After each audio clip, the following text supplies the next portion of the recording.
Lisandro Martinez, আর্জেন্টিনার কসাই Martinez, আর্জেন্টিনার ডিফেন্সে ভরসার নাম। ক্রিশ্চিয়ান রোমেরোর centre back pair Lisandro Martinez লম্বা একটা ইনজুরিতে ছিল, অনেকগুলা ম্যাচ মিস করছে। তাকে নিয়ে কিছুটা ভয় ছিল, কিছুটা সংশয় ছিল, কিছুটা দ্বিধাদ্বন্দ্ব ছিল। কারণ এত লম্বা ইনজুরির পরে লিসান্দ্রো মার্টিনেজ নিজেকে মাঠে আবার কিভাবে প্রেজেন্ট করে, 26 বিশ্বকাপের জন্য নিজেকে কিভাবে প্রস্তুত করে, এগুলা নিয়ে কিন্তু অনেক প্রশ্ন ছিল, সবার মনে অনেক জল্পনা কল্পনা ছিল। তবে ম্যানচেস্টার ইউনাইটেডের হয়ে লিসান্দ্রো মার্টিনেজ যেভাবে খেলতেছে, যেভাবে পারফর্ম করতেছে, আমার কাছে মনে হয় না যে আর কারো মনে কোনো সংশয় থাকার আসলে কোনো জায়গা আছে। বিশেষ করে শেষ 3টা ম্যাচ, নিউক্যাসল, উলভস এবং কিছুক্ষণ আগে যে লিডস ইউনাইটেডের সাথে ম্যাচটা খেললো, এই 3টা ম্যাচেই লিসান্দ্রো মার্টিনেজ অসাধারণ খেলছেন, অসাধারণ পারফর্ম করছেন এবং নিজেকে আবার আগের মতো প্রমাণ করছেন। ম্যানচেস্টার ইউনাইটেডের রেগুলার ক্যাপ্টেন ইনজুরিতে থাকায় লিসান্দ্রো মার্টিনেজের উপরে ক্যাপ্টেনের দায়িত্বটাও থাকতেছে এবং ডিফেন্সে লিড দিতেছেন, পুরো দলকে একটা সুতোই গাঁথতেছেন।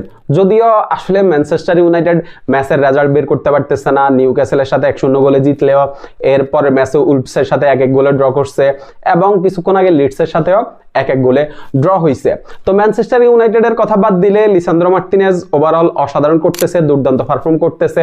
তার ট্যাকেল, ইন্টারসেপশন, ক্লিয়ারেন্স অসাধারণ। মানে 2026 বিশ্বকাপে আর্জেন্টিনার সেন্টার ব্যাক পজিশনটা অন্তত আমরা নিরাপদ ধরতেই পারি। ফুল ব্যাকে কিছু ঝামেলা আছে, ওইখানে আমাদের খুব ভালো অপশন নাই, বা যারা আমাদের মেইন ফুল ব্যাক আছে তাদেরকে নিয়ে আসলে অনেক কথাবার্তা আছে।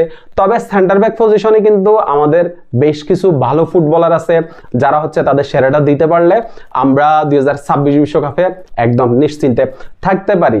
সেন্টার ব্যাকে আমাদের স্টার্ট যদি করে হচ্ছে ক্রিশ্চিয়ান রোমেরো এবং লিসান্দ্রো মার্টিনেজ, ব্যাকআপ হিসাবে আমাদের নিকোলাস ওতামেন্দি, লিওনার্দো বালের্দি, এরপরে হচ্ছে মার্কো সেন্সি, সবাই অসাধারণ ফর্মে আছে তাদের ক্লাবের হয়ে। আর পিছনে এমিলিয়ানো মার্টিনেজ, আপনার বাস পাখি তো আমাদের আছেই। সবাই নিজেদের সেরাটা দিতে পারলে আমরা আবারও 2026 বিশ্বকাপে টাইটেল জিততে পারবো। এখন যেটা দরকার সেটা হচ্ছে সবাই নিজের সেরাটা দিতে হবে এবং ইনজুরি মুক্ত থাকতে হবে। তবে লিসান্দ্রো মার্টিনেজ যেভাবে খেলতেছে, যেভাবে পারফর্ম করতেছে, লিসান্দ্রো মার্টিনেজ কিন্তু আমাদেরকে আশাবাদী করতেছে।